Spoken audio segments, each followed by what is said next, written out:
Welcome back to my channel guys. Animesh की बैठकी में आप लोग का फिर से एक बार स्वागत है। आज हम लोग चर्चा करने वाले हैं G7 को लेकर।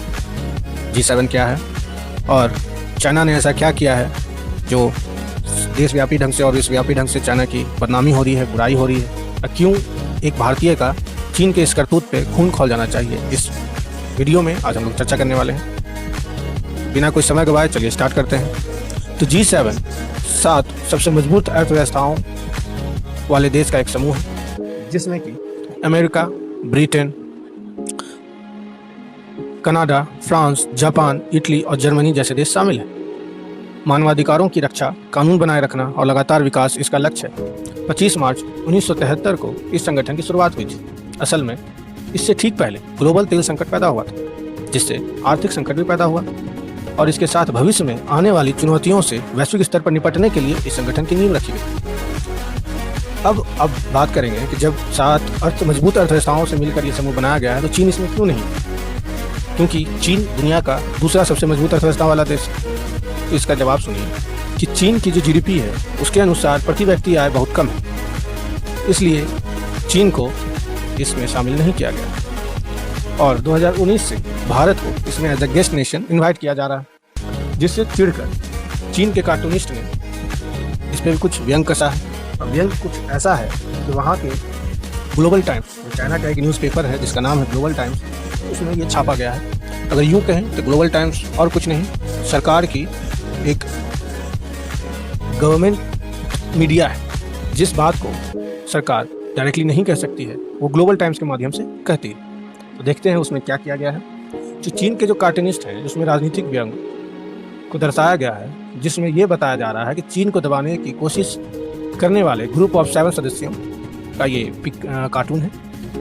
रविवार को चीनी सोशल मीडिया पर वायरल किया गया। जब यूके के कर्नवाल में G7 शिखर सम्मेलन चल रहा था तो द लास्ट G7 शीर्षक वाला यह चित्र शनिवार को सीना वेइबो पर इसके लेखक बेंटा ग्लाओतांग द्वारा प्रकाशित किया गया, जिसे प्रसिद्ध धार्मिक व्यक्ति चित्र द लास्ट सपर पर आधारित है। इस G7 शिखर सम्मेलन का व्यापक रूप से अमेरिका द्वारा चीन के खिलाफ सहयोगियों को एकजुट करने के प्रयास के रूप में देखा जा रहा है। एक्चुअली लास्ट सपर एक पिक है जिसमें कि जीसस क्राइस्ट अपने सहयोगियों के साथ लास्ट में भोजन कर रहे होते हैं, मृत्यु से पहले भोजन कर रहे होते हैं, जिसमें कि जीसस क्राइस्ट ने ये कहा कि इतने लोग में से एक व्यक्ति ऐसा है जिसके कारण मेरी मृत्यु होगी।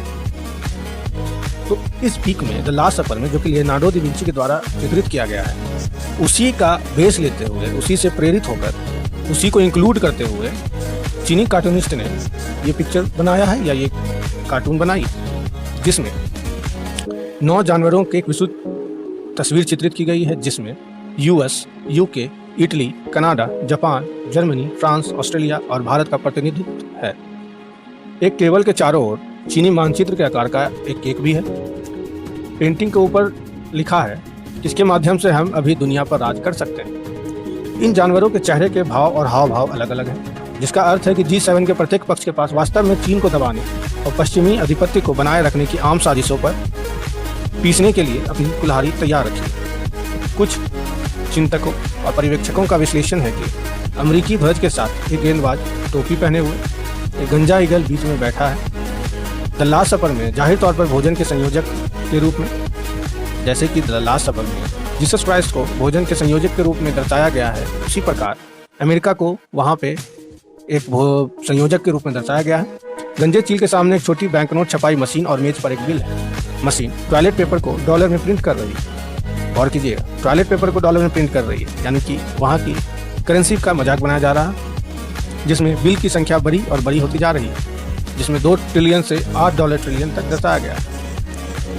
उसके पैर के नीचे एक लोहे का हुक भी है और टेबल पर उसके हाथ के पास खून के साथ सनी 2 रुई के टुकड़े हैं, जो सुझाव देता है कि अमेरिका का पूंजी संचय नस्लीय उत्पीड़न पर बनाया गया था। और गंजा ईगल छवि दिखाती है कि आज का आक्रामक, अभी तक कमजोर अमेरिका अपने बढ़ते कर्ज संकट और नस्लीय संघर्षों में फंसा हुआ है, लेकिन फिर भी चीन पर उंगलियां उठाता है। भेड़िया द लास्ट सपर अगर बात करें तो गंजा चील के बाईं ओर बैठा एक बूढ़ा भेड़िया है, जिस पर एक तालवी ध्वज के साथ एक टोपी है। द लास्ट सपर में प्रेरित एंड्रयू के रूप में अपना हाथ लहराता है, जैसे कि चीन पर संयुक्त रूप से नकेल कसने के अमेरिका के सुझावों को नहीं कह रहा। ग्रे वुल्फ छवि से पता चलता है कि इटली पहला यूरोपीय देश है जो चीन के बेल्ट एंड रोड इनिशिएटिव यानी कि BRI में शामिल हुआ। चीन को दबाने में अमेरिका के साथ सहयोग करने के लिए अनिच्छुक है। भेड़िए के बगल में एक अकीता कुत्ता है जो जापान का प्रतिनिधित्व करता है। एक सीट के बिना ये दूसरों को पेय परोसने में व्यस्त है। अन्य जानवरों के गिलास में हरा रेडियोधर्मी पानी डालना। वीवो पर कुछ उपयोगकर्ताओं ने यह कहा कि हरा पानी दूषित पानी है जिसे जापान ने नष्ट किए गए फुकुशिमा परमाणु संयंत्र से प्रशांत क्षेत्र में छोड़ने की योजना बनाई। कुत्ते के बगल में कंगारू बैठा है जो अपने दाहिने हाथ में एक थैला पकड़ते हुए अपने बाएं हाथ को उन बैंक नोट तक फैला रहा है जिन्हें अमेरिका छाप रहा है। कंगारू दोहरे चेहरे वाले ऑस्ट्रेलिया का प्रतीक है जो चीन को नियंत्रित करने में अमेरिका के साथ सक्रिय रूप से सहयोग करता है, लेकिन अपने सबसे बड़े व्यापारिक भागीदार चीन से पैसा कमाने के लिए भी उत्सुक है। बाएं कोने पर एक काला बाज खड़ा है जो स्पष्ट रूप से जर्मनी का प्रतिनिधित्व करता है, क्योंकि इसकी मुद्रा लगभग 2018 में G7 शिखर सम्मेलन में एक व्यापक तस्वीर में जर्मन चांसलर एंजेला मार्केल की तरह ही है। जर्मनी मुर्गे के समान, जो कि फ्रांस का प्रतिनिधित्व भी करता है, बैठे हैं। दाईं ओर मौन में अपने स्वयं के यूरोपीय मुद्दों में अधिक रुचि रखता है और अमेरिका के प्रचार पर कम उत्साह दिखाता है। नेटिजन्स ने पाया कि टेबल के दाईं ओर एक शेर और एक नटरिया भी बैठता है जो क्रमशः यूके और कनाडा का प्रतिनिधित्व करता है। यूके को बूढ़े शेर के रूप में दर्शाया गया। दोनों अमेरिका के करीबी फाइव आइज सहयोगी हैं। नटरिया मरिजुआना की छवि के साथ एक लाल कोट पहने हुए हाथ में एक गुड़िया रखती है। कई नेटिजन्स मानते हैं कि गुड़िया हाईवे के मुख्य वित्तीय अधिकारी मेंग वॉनजाओ का प्रतिनिधित्व करती है, जिसे अभी भी कनाडा में अनुचित रूप से हिरासत में लिया गया। मेज के दाहिने कोने पर एक हाथी जो कि भारत का प्रतिनिधित्व करता है बैठा है, जो कि एक मरीज की तरह ड्रिप पर होता है। टेबल के नीचे एक मेढक है जिसके हाथों में बैंक नोट है, जो टेबल तक पहुंचने और यूएस को पैसे देने के लिए जितना संभव हो उतना ऊंचा कूदने की कोशिश कर रहा है। छोटा मेढक ताइवान द्वीप से अलगाववादी सत्ता का प्रतीक है जो हमेशा अमेरिका का अधीन रहता है। कुछ नेटिजन्स ने बताया इस दृष्टांत ने रविवार को वीवो पर हलचल मचा दी। कई उपयोगकर्ताओं ने लेखक की प्रशंसा करते हुए स्पष्ट रूप से और सीधे तौर पर पश्चिम के बुरे इरादों को प्रकट करने के लिए प्रशंसा की जो चीन की घेराबंदी करने की कोशिश करता है, लेकिन यह शायद अंतिम भोज है। एक उपयोगकर्ता ने मजाक उड़ाया। विभिन्न पदों के साथ अपने स्वयं के विभिन्न हितों के लिए यह देश और क्षेत्र चीन के खिलाफ एक वास्तविक लीग नहीं बना सकते। ये थी पूरी वृत्तांत जिसमें भारत को एक कमजोर हाथी, एक बीमार हाथी के रूप में दर्शाया गया है। और अब जब पिक्चर को या कार्टून को आप गौर से देखेंगे तो उसमें आपको ये मजाक बनाया गया है कि एक तरफ गंगा का पानी है, दूसरी तरफ गौमूत्र है, नीचे टेबल के नीचे हाथी के हाथ में कटोरा है और उसे बैठने तक के लिए जगह नहीं दिया गया। कितना भद्दा मजाक भारत के लिए बनाया गया है आप ही समझ सकते हैं। अगर आप एक सच्चे हिंदुस्तानी होंगे तो चीन का बहिष्कार जरूर करेंगे। कि चीन की ऐसी हिमाकत कि डायरेक्टली तौर पर हमें इस तरह से दर्शाए, हमारा मजाक बनाए, ये चीन की मानसिकता को दर्शाता है कितने हद तक वो दुनिया पर रूल करना चाह रहा है और दूसरे को अपने से कमजोर समझ रहा है। अब बात करते हैं कि भारत को संगठन में शामिल करने की बात क्यों हो रही है। भारत G7 में शामिल नहीं हो सका, लेकिन अब उसकी ग्लोबल पहचान बढ़ी और विदेशों से संबंध भी बेहतर हुए। यही कारण है कि भारत को इस साल गेस्ट नेशन के तौर पर सम्मेलन में बुलाया गया।